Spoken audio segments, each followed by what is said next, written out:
श्रोतागण कृपया ध्यान दें, भद्रक के इस रामनवमी में आप सभी का स्वागत है। This is the biggest festival of Bhadrak. हर घर में वो एक ही नाम, एक ही नारा गूंजेगा, मिल भारत का बच्चा बच्चा जय जय श्री राम बोलेगा।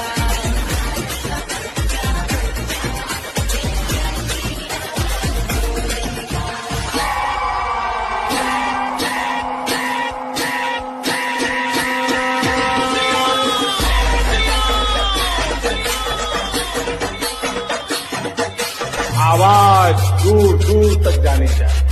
जय श्री राम।